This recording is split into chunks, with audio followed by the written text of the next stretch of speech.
Going to call the 6 o'clock Building and Grounds Committee meeting to order. Secretary, please call the roll. Or do we just say our names? Yeah. Judd Lawshe. Juan Cifuentes. Brian Moreno, Andy Allen, Mike Engel. Bob Elverson. Any public comment? He's gonna go check. Okay.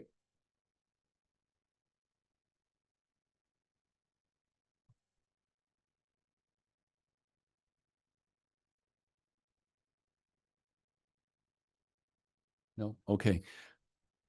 I'll wait for Andy to get back. All right, our first informational item is serving line bid request for Waldo, East Aurora High School, and Coward. So just before I begin, we are having some issues with the system tonight. So the camera was not working last session, but the audio was. They're working on it right now. So just in case you hear a blip or some other stuff, that's what's happening. But with the Waldo serving line bid and high school and Cowherd, Dr. Engel and I have talked about this. We have some units at the high school that have recently broken down. AJ and Nick and the team have gotten some quotes to do some repairs of these serving lines. There's 3 at the high school. One is not salvageable. The other 2 require about $10,000 worth of parts to fix the 2 of them. Waldo serving line has been a problem for a number of years now. It is to the point where if something does break, we can't replace the parts or find the parts to replace. We have to custom do everything. And then Cowherd, we just had recently another unit go down. So it's rather old. So what we're looking to do is go out to bid for the replacement of these items rather than repair, because it seems like it might be a better spend of money. I know we are trying to cut back on that, but they're wearing out, and it's one of those things. I don't know, Dr. Engel, do you have anything to add on that? Yeah, the one over at Waldo has been known about for a while, and I'm glad that we're actually able to kind of stack, if you will, the serving lines kind of together to get better pricing, hopefully, having a few more of them. So the high school definitely, we looked at the cost of fixing them, but the cost of a new unit is literally just a little bit more. So it doesn't make financial sense to try to fix something that may only have another year or 2 of life in it when you can get a brand new one with full warranty, full service, and everything else to go with it. So, and the one over at Waldo is definitely needed. That's a full serving line. Like Mr. Allen had mentioned, the high school has 3, and then Coward with 1. Okay. So you're just asking to go out to bid, which Correct. everybody on the committee? Yep. Everything's good to go out to bid? We don't have to approve it, but yeah. Right. You'll get 3 bids, and I'm sure it'll be over 25,000, right? Yeah. Okay. Then I'll work with Dr. Engel. We'll get that out soon and bring back the results when we get them back. Okay, cool. Thank you. Next, City of Aurora water notification. So almost a month ago now, City of Aurora sent out a notification to, it seems like mostly schools and like preschools and things like that, about potential lead in the water. What it comes from is the actual serving line from the street into the building, depending on how old the line is and how old the building and structure is. So just to talk more about that, what does that mean for us? We had back in 17 and 18, we had all the water tested in the building, drinking fountains, water coming in, hand washing stations, all that. It is posted already on the website. It's there. It's been there for a number of years. But just so that everyone knows that we are, for the most part, we've done everything we need to do. We've done a bunch of other enhancements over the past number of years. For example, I think 2 years ago, we did all the vertical and horizontal lines over 2 years in the high school. So all the lines are brand new. And the new bottle fillers that we put in with the drinking fountains, they actually have a filter that filters out lead in addition to other contaminants. Some sinks were removed during those times that had lead-based solder back in the day. A few others may or may not still exist, but we keep replacing these and keep doing a good job of it over time. So we're in a very good position. Okay. So For sake of argument, I mean, I think I got this in my house too, is that, that they changed the testing or something how, but I mean, it's been 7 or 8 years. I mean, it's really inexpensive to test water typically. I mean, DuPage, you take it there, it's like $100. Yeah, when we went through the test, they tested every sink, every drinking fountain, everything. Yeah, no. So the fact that we keep doing improvements along the way and still having the similar and same results, basically, we're in a very good shape overall. And then new buildings like the rec had a new service line put in. The high school, I also had a new service line put in during that time of the vertical and horizontal stuff. So so you don't think we should do any? No, and the city did say that they don't give us water that has lead in it that is filtered out. Part of their memo said that. So, I think we're in a very good shape based on our previous testing of where we are right now. So all right. How often do we do that testing? We can do it whenever we want. It's up to us. We can set a protocol. I mean, I think it'd be good probably to go back through the high school since we've had all those done. Spot check probably a few other buildings from year to year and maybe just randomly do that over time. Every year we pick a few buildings and go Yes. through them. Yeah. And then that shows some other Yeah. current pieces. So Yes. I can work with AJ and we can come up with like a little protocol for that. It should be, I mean, it'll be an expense, but it'll be manageable, I'm sure. You could do something similar to what we do with the, was it the iPads or laptops? Or Yes. This year we did. Like every this, 5 last years, year- you get through yeah. the entire district type Right. thing. Yeah, we can do that. I'll work with AJ and Nick on that. Great. Next is staff laptop replacement for high school, middle school administrators. Yes. So back in 2021 is when I think February around that time, we did an order for all the current staff laptops. We have 1,500 of them. That was during COVID. It was very hard to get laptops, get them built. We didn't receive them till October that year. So now we're on to the 4th year with those laptops. They're showing their age. If major things go wrong, they are quite expensive to repair now, like more than their value is worth. So what we're looking to do is replace half the fleet this year with these specific buildings, and then next year come back at the same time and do the other half of the staff laptops. This will give us, if we get started here soon, laptops back that we can service the current fleet that we have, same model, same like, to get them through, bridge that gap of 8 months or so before we do it again. And we get more into a cycle where we're not buying everything at the same time. We're kind of doing half every couple of years. So, I know we have a hard time getting rid of stuff. We have to like destroy it or whatever with Mhm. books, but with laptops, can we sell them or are we probably not Potentially. give them to somebody who? So we have they're still decent enough we can use them. Okay. We do have some, there's, like I said, we send out and it could cost anywhere from $300 or more to repair some of them. Yeah. So the hope is by the 800-ish we take back, we'll just stop sending out some of those broken ones, harvest them for parts to be able to fix some of the ones we have and go on and see where we end up with that 800 usable ones that we have left. Of those, we could use them for some others. We have some other aged special ed laptops that these would work for and replacement of for a year or two. And just we'll get their full life. We'll Okay. max them out. All right. And if we had to, we could sell them back and I'm sure we could get some value for it. It won't be as much as us trying to use them all the way out here. Okay. Mr. Allen, just two quick clarifying questions.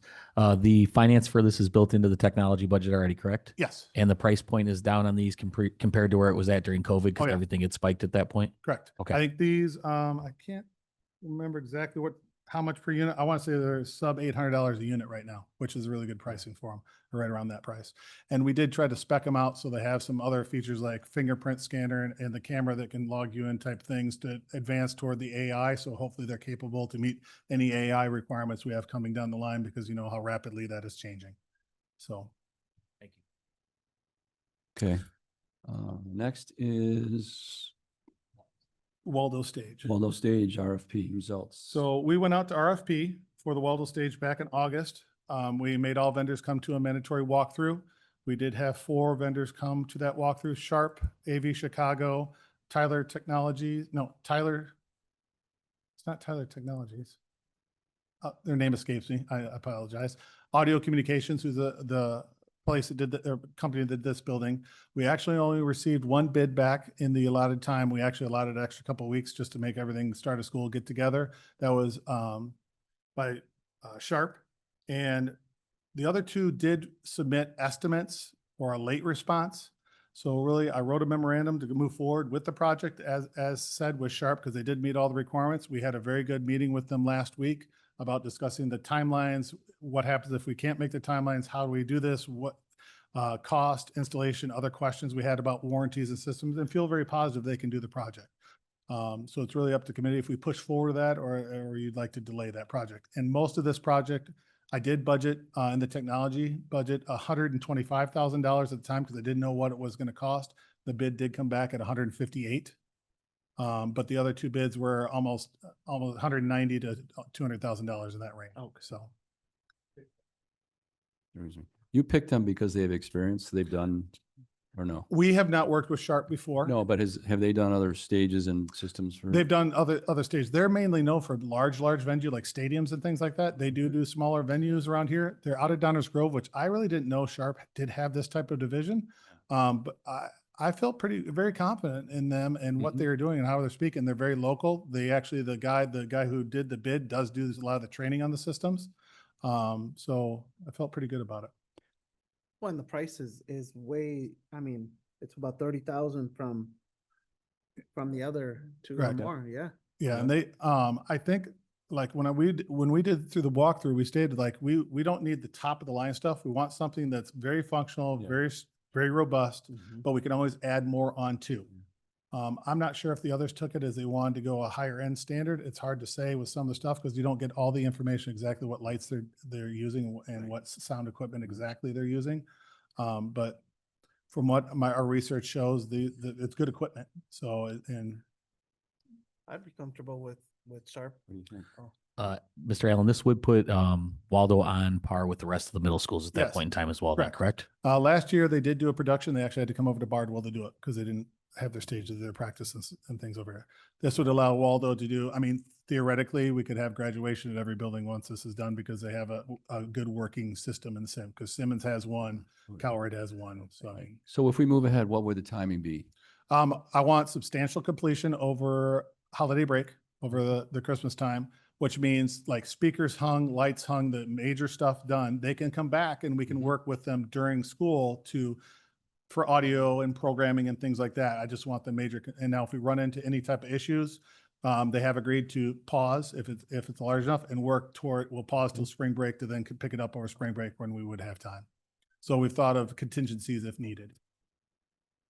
So does the committee make a recommendation? I can't remember, or we just, It just, if you're agreeable, we'll just move forward the next board meeting with a motion if you so Okay. choose. all right, fair enough. Everybody, do you guys agree? Yep, okay. All right, fair enough. Next, high school stadium scoreboard update. Okay, high school stadium scoreboard, it started coming to my attention last year that some of the panels were having issue with the main display board. The lower section works for the score, the down distance, the time clock doesn't work right for the play clock. That's something that we are working with a company to fix. But the panels over time, where it's located, can you go to the next slide, Richie? So that is the current scoreboard. It's a small picture, but you can't really see it. You probably can't rezoom in, but that's the north side of the field. The goalpost is in direct line of the scoreboard. So if you have an average place kicker for a field goal, it will hit the panels almost every time. And soccer balls. And soccer balls if they miss or kick hard. So the panels have little clips and they start breaking out, and when the panels are all synced in a chain. So we look to have them fixed some of them fixed this year. And it's about $2,000 per little panel to have it custom done because they do not make them anymore. And they all work in a chain, so they can only pull so many out to make them work again. They have to come put them back in and find out if any others don't work and then pull them, and it's a slow process. So the only real options, if you can go to the next slide, is we did put a banner over the scoreboard now to hide that, and Noel turned the power off to it. So the banner's kind of holding it in. It makes it look decent. It doesn't look bad. We could try to put a net up in front of it, but the scoreboard really wasn't built in its fashion to have a net in the first place because the top of the scoreboard, the way the name is framed and things like that. We could do it. That would most likely stop the balls. They do use that in some indoor gyms to protect the scoreboards. Yeah. The other alternative is moving it. There's two areas that it could be possibly moved to. I've talked to Corgan Clark extensively about this just as planning. One is the northwest corner, and one is the southeast or southwest corner. There is a potential, if you do the right board, to sell advertising and pieces off the back to offset some of that cost over time. That was my question. Thank you. Yes. Yeah. Thank you. So there is that potential. So what do you think it would cost to move it? You wouldn't move it. The old one would basically come down. Oh, And the steel girder work would be there. I did talk to Noel De Lamar, the assistant principal and athletic director of the high school. We can use that girder work. We can do some different type of flags honoring different things with the girder work there. So it has power, has security cameras on the back of it that we do use out to the road there. It would take new girder work in the sections over there and power where it's run. I want to say the mid-range scoreboard to redo the entire thing and with a video board instead of just the display panel, so it's true video, is about $195,000. High estimates of advertising. I went on the low part of it. I think you probably could get in the $10,000 to $15,000 a year back. I'm not going high. There is the option to elicit donors to help put it in place and put it up. There is that option. I'm really just bringing your attention now as a thought to begin that thinking, because it's not really salvageable in the way it is right now, nor I don't think is cost efficient to fix the display panel alone. It just depends on what direction you'd like to go. If we put it in the same spot and do a video panel, I'd be worried the same thing would be happening even with the net. So I just searched up the net, Yes. you know, and the net hooks up to the actual scoreboard. It's like an Sticks extender. out. Yes. Yeah, it's an extender. I mean, if other schools are using it, we should probably look at that versus, We do have a net. We're going to try to put it up before we had all the failure in the boards. yeah. We did buy, I know Noel we have bought to one. fix the- Yeah. We still have to fix it, Yeah. but as far as moving it or, Yeah, mean, I see the agree. cost, Yes. Yeah, Correct. That's why I wanted to bring it here for you your know, opinions. I agree. Let's try the nets, right, Bob? Well, the one thing I was going to say is, if we just went to see what the price point would be, that's what we would request, not moving forward. But we also could look at sponsorships like Andy talked about or Mr. Allen talked about, but we also could take a look at, we're coming up to our RFP right now for our beverage contracts. When you look at our vending machines, and I know there's some other districts that have made that part of their RFP process, to say you have to advertise it on there, and we could look at the boosters as well. So there's some alternate things we could look at if we just got the clearance to say, let's investigate what the price is first, and then determine. We don't have to move forward with it by any means, because I don't think we want to take that all at a local at this point. But we could look at some other alternate sources for funding on it as well. I mean, Yeah. if we can find partners that would fund part of it, you know, even 50%, and we have their logo there for a couple of years, you know, we've got plenty of partners. Let's out there. investigate, right? Yeah. Okay, let's investigate. All right. And Please. Andy, can you get a quote on what the netting would cost too, just so we can come back? We actually have a You already net. have it? Okay. We didn't have that. We're going to custom fabricate the extension at the top because we couldn't just buy one that fit the type of scoreboard. But when we found out the panels themselves were falling out, we punted that at the time because this was a better option with Noel to get that banner to hold everything in place and make it look good right now. Reasonable. Yep. Yes. All right, next is B&G tractor replacement. So as you guys well know, everyone here knows that we do have our landscape crew now that is doing a really good job of maintenance, the mulching, the tree trimming and all that and spreading. We have two older tractors. One is a smaller one with a bucket and a mower, and one is a large one. Both are the smaller one is not operable anymore.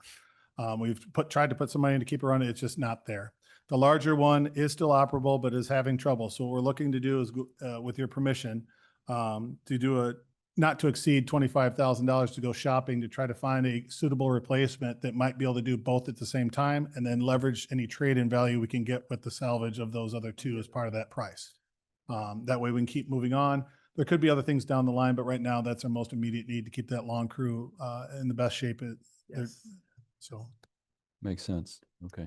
Okay. Next. Skid steer replacement. That skid steer is quite aged. We're having the similar problems as we're doing with the tractor. It is hard to keep running, hard to start. We've had work done to it, hose issues. Its main priority, it lives at the hill for the most part. It does go out for other jobs here and there for landscaping or heavy duty stuff. It's a stronger machine. Its main job is moving the salt pile and loading all the trucks in the winter so they can spread. We don't have anything else there to do that. We're looking to do the same thing, as do a do not exceed of $30,000 to go find a good, efficient used one out there, some dealers that might be in the Chicagoland area, to then use any type of trade-in or salvage cost back to offset that. So when you say 30,000, don't we have to get 3 bids for everything over 25? We previously the board did authorize Steve Magazzini and Jesse Vargas to go buy trucks at auction with a check or not to exceed $70,000. Okay. So this is basically using the same premise, very similar memo to not exceed $30,000 to go find those pieces. Our hope is we don't exceed $30,000. We can find a good one that's like five years old that works, 7 years old. But the one I think we're running now, and AJ, I can't, is 1998. I'm sorry, was the model. Yeah. So it's Yeah. Okay.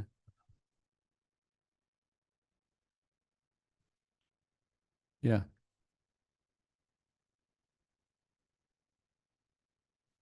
Okay. But I mean, don't we have to pass a resolution? Like you said, we gave it, whatever his name is. this resolution would have come back for motion in front of full board to not to exceed. Got it. Okay. The next. As long as, Both of the tractor one Wanna and the make sure. skid steer. Okay, good. Yes. Nothing's dropped. right. Okay. Next, resolution for the sale of personal property, IT. Yeah, just our standard broken equipment that we have from students and other network upgrades, things like that we have most times several pals to go out for a recycler. Okay.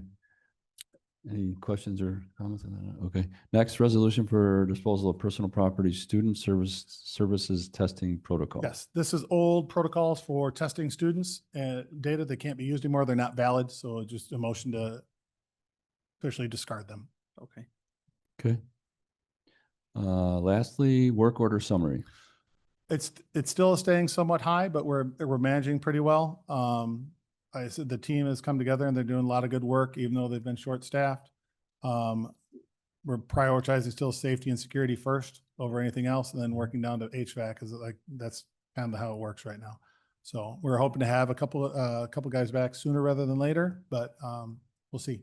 Their health is more important. So Andy, when the chart says 58% completed on time, I get that. 42% completed after 7 days. Oh, I get it. So all the rest are Within, over 7 Yeah. days. Got it. And It's not within 7 days. It's after 7. Yes. Okay. And we've been doing some work. AJ, Nick, and I have been doing some work looking at tickets. They aren't getting closed out as fast as some of the work's done just because they are so busy. So we have been Okay. going through some, updating them, closing them out. We've been proactive working with the high school, opening some new tickets of some things we found that need to be taken care of. But we're staying on top of it. So I'm new to this committee. One question. So we got the winter coming. We have enough salt and enough Yes. everything for all that? We have a big pile of salt. I think next week or the week after, they're actually getting 2 trucks. So the plows will be put on, and salt spreaders will be in the back in the just in case scenario we get something weird coming in October and November. But right now it's 80 degrees and we don't look So like we're having that anytime soon. You have enough plows to do the 25 schools, whatever we have? Yes. Yeah. Okay. And we still have the one dump truck that has a large plow too Okay. that we use. Okay, good. That's it. So I think with that, we can adjourn at 6:31 p.m. Thank you, everybody.